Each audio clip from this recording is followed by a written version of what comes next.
ये बाबा साहब के कारण ही भारत के अंदर बिना भेदभाव के हर एक व्यक्ति को समान मताधिकार के उपयोग की स्वतंत्रता प्राप्त हुई। दुनिया के अंदर अनेक देश हैं, विकसित देश हैं, आधुनिक लोकतंत्र के अग्रणी देश हैं, लेकिन उन देशों ने अपने यहां श्वेतों को, महिलाओं को मत देने का अधिकार बहुत बाद में दिया। लेकिन भारत ने संविधान निर्माण के साथ ही 1952 में पहले आम चुनाव में ही अनुसूचित जाति, जनजाति, अति पिछड़ी जाति और आधी आबादी महिलाओं को मत देने का अधिकार पहले दिन से ही दे दिया था। अगर यह किसी की कलम से संभव हो पाया तो वह नाम है बाबा साहब डॉक्टर भीमराव अंबेडकर जी का।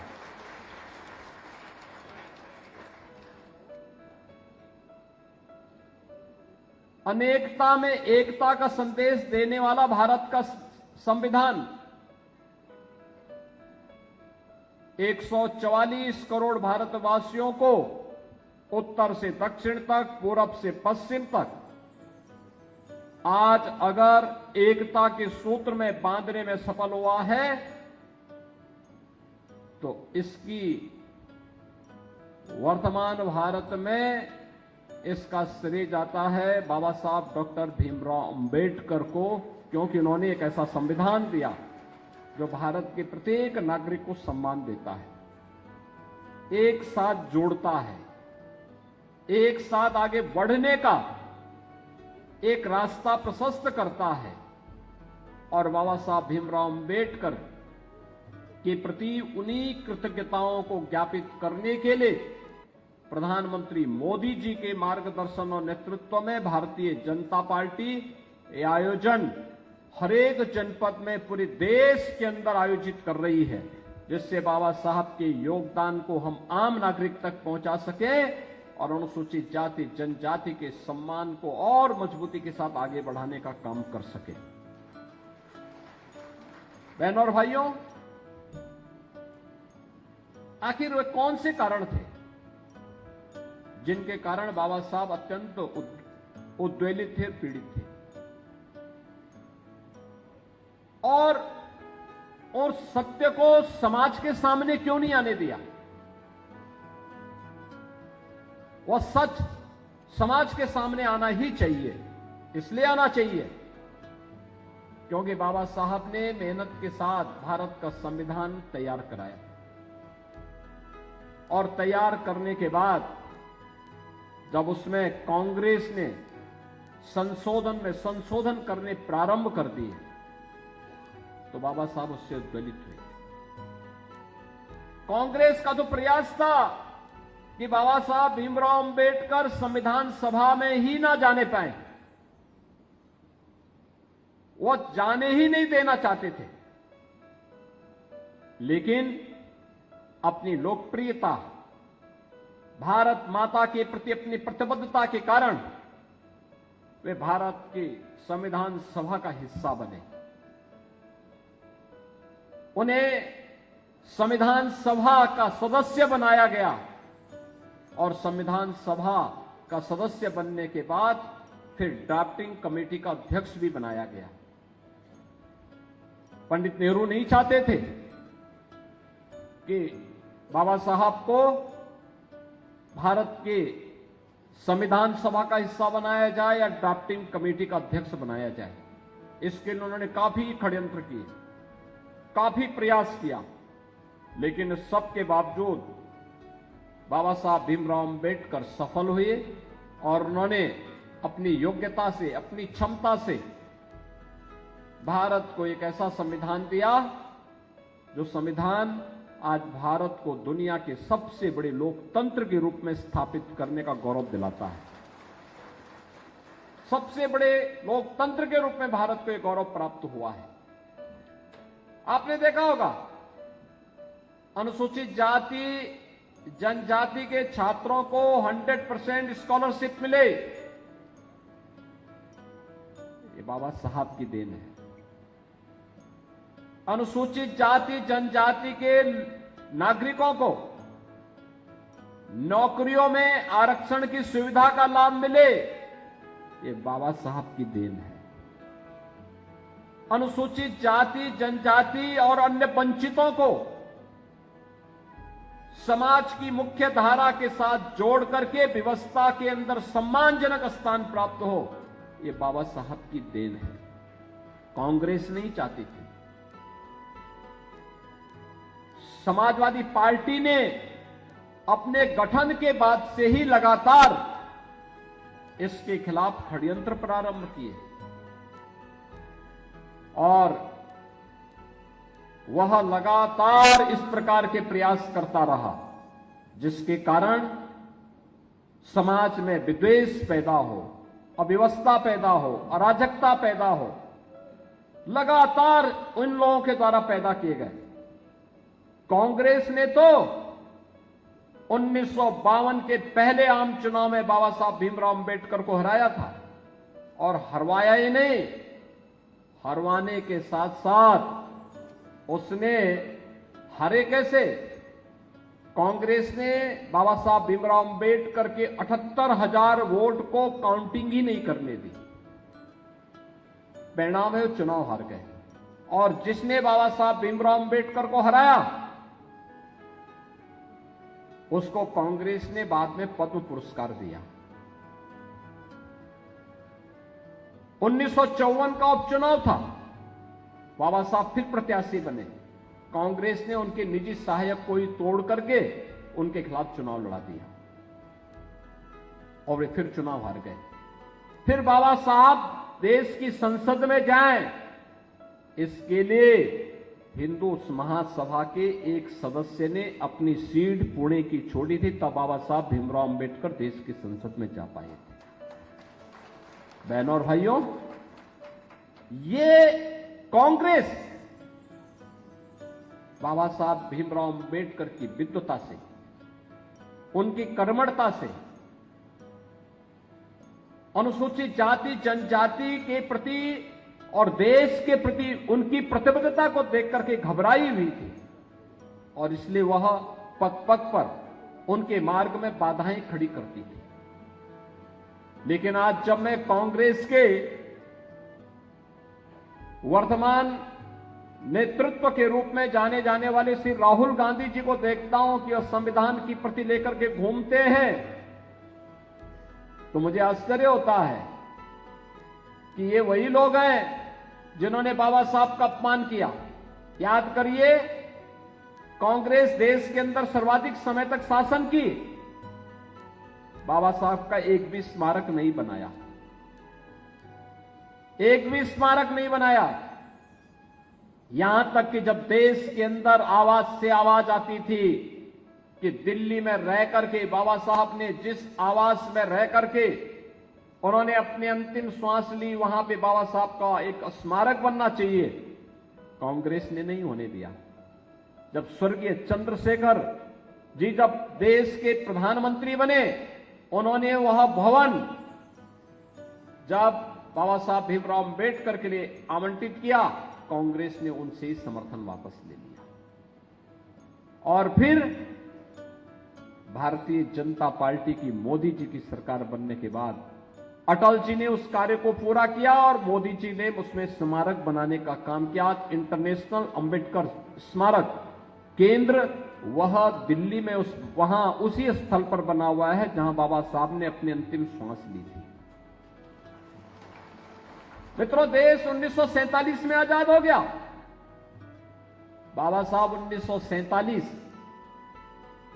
1946 में बनी संविधान सभा और ड्राफ्टिंग कमेटी के अध्यक्ष के नाते वे लगातार कार्य कर रहे थे। 1947 में कांग्रेस के नेतृत्व में जो सरकार गठित हुई, पंडित नेहरू के नेतृत्व में उस सरकार ने जब कार्य प्रारंभ किया 14 अप्रैल 1891 में मऊ मध्य प्रदेश में बाबा साहब का जन्म हुआ और 6 दिसंबर 1956 को उन्होंने उनका महाप्रयाण हुआ था। यानी बाबा साहब की जो यात्रा थी इस धराधाम पर वह कुल 65 वर्षों की थी और इन 65 वर्षों में उन्होंने वह करके दिखाया जो लोगों ने सैकड़ों वर्षों तक नहीं लोग कर पाए। आप याद करिए 1947 में भी, 1956 में भी, 1962 में भी, 1967 में भी, 1971 में भी, 1980 में भी, 1985 में भी, 1991 में भी, 2004 में भी, 2009 में भी एक कांग्रेस की सरकारें इस देश में थी। लेकिन कांग्रेस ने ज्यादातर समय उत्तर प्रदेश में भी और देश में भी शासन किया, लेकिन बाबा साहब का एक भी स्मारक नहीं बनाया, एक भी स्मारक नहीं बनाया। भारतीय जनता पार्टी है, जब से सुंदर लाल पटवा जी मध्य प्रदेश के मुख्यमंत्री थे, श्रद्धेय अटल जी के मार्गदर्शन और नेतृत्व में मध्य प्रदेश मऊ में जहां बाबा साहब का जन्म हुआ था, वहां पर बाबा साहब का एक भव्य स्मारक बनाने का काम भारतीय जनता पार्टी की सरकार ने किया। इंग्लैंड के जिस भवन में रह करके बाबा साहब ने उच्च डिग्री ली थी, ब्रिटेन की सरकार उस भवन को बेच रही थी।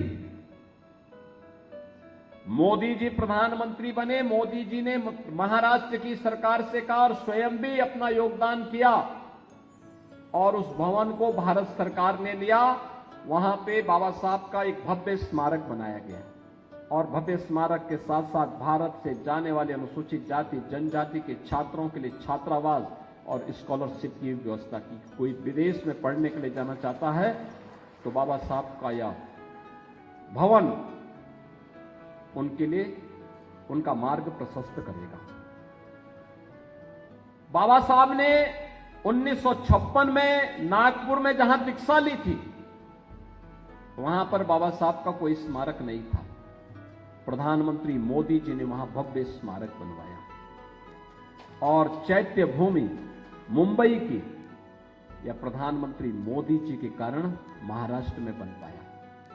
यानी ये पंच तीर्थ बाबा साहब के नाम पर अगर किसी ने बनाए हैं तो मोदी जी ने बनाए हैं या भारतीय जनता पार्टी ने बनाए हैं। इनमें न कांग्रेस का योगदान है, न समाजवादी पार्टी का योगदान है, न आरजेडी का योगदान है, न किसी अन्य दल का योगदान है। इनमें से किसी का योगदान नहीं। यह काम हुआ है भारतीय जनता पार्टी की सरकार के समय। और यही नहीं, 26 नवंबर 1949 को जब बाबा साहब ने संविधान का निर्माण करके संविधान सभा को सौंपा था, यह तिथि संविधान दिवस के रूप में आयोजित हो, यह कार्य भी अगर किसी ने किया है तो यह मोदी जी ने किया है।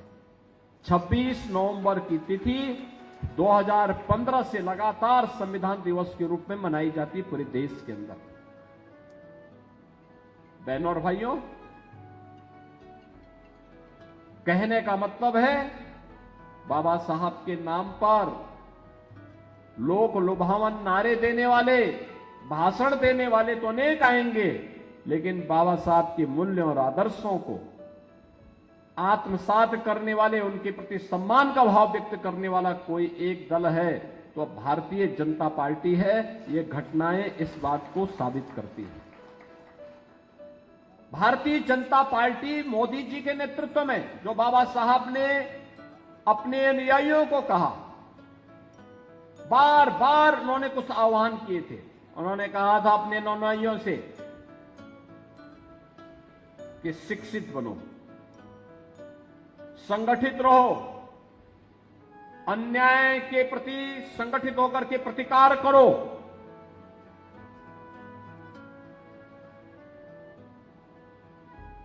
जब हैदराबाद के निजाम ने वहां पर अत्याचार करना प्रारंभ किया तो बाबा साहब ने हैदराबाद के हिंदुओं को और खासतौर पर अनुसूचित जाति से जुड़े हुए लोगों को एक पत्र लिखा। उन्होंने कहा कि देखो, कुछ भी हो,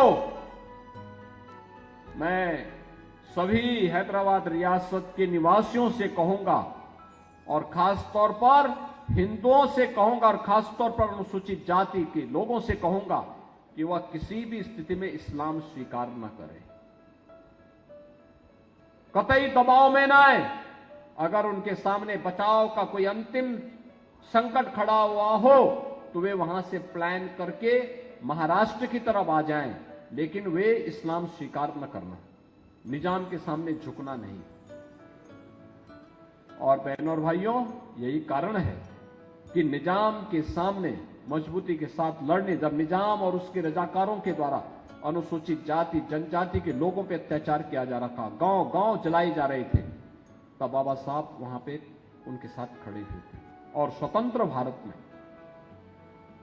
लौह पुरुष सरदार वल्लभ भाई पटेल, लौह पुरुष सरदार वल्लभ भाई पटेल ने निजाम से हैदराबाद को मुक्ति दिलाई थी और वहां के नागरिकों को सम्मान दिलाने का काम किया था।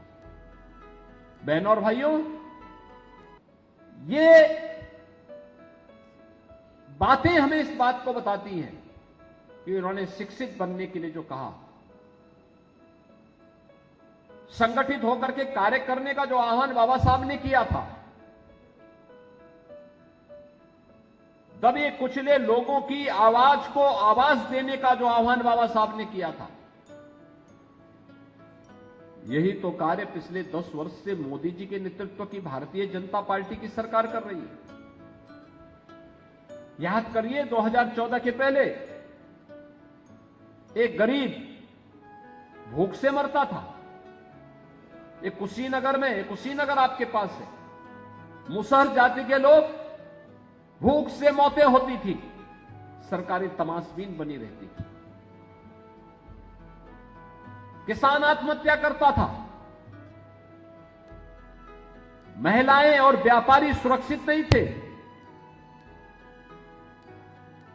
जमीन का पट्टा गरीबों को नहीं मिल पाता था। याद करिए, प्रधानमंत्री स्वामित्व योजना में प्रधानमंत्री मोदी जी ने जहां पे जिस व्यक्ति का मकान है वहीं पे उसको जमीन का पट्टा भी वो उसी के नाम पर होगा। और यह पीएम स्वामित्व योजना में अकेले उत्तर प्रदेश में हमने 1 करोड़ लोगों को जमीन के पट्टे अब तक आवंटित कर दिए हैं।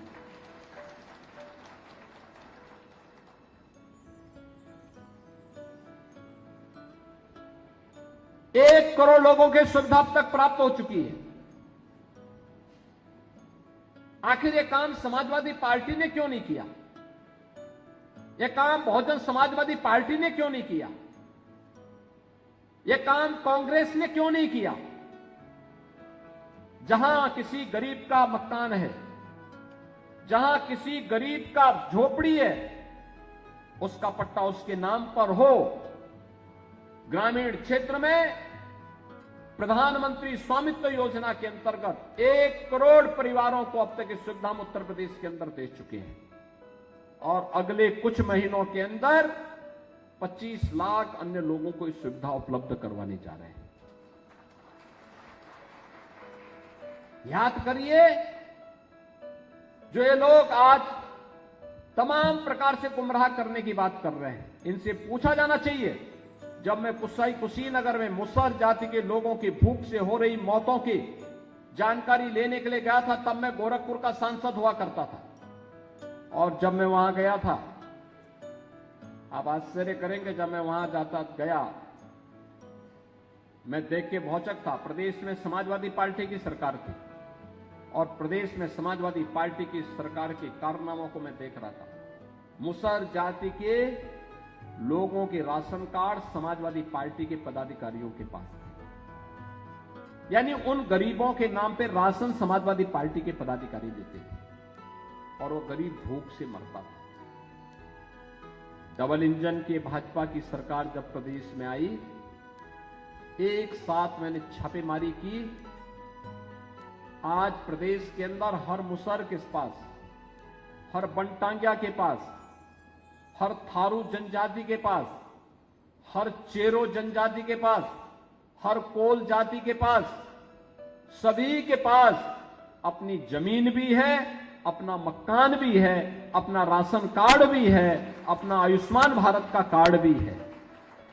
और यही नहीं, अभी ये डबल इंजन की सरकार जीरो पॉवर्टी के लक्ष्य को प्राप्त करने की दिशा में आगे बढ़ रही है।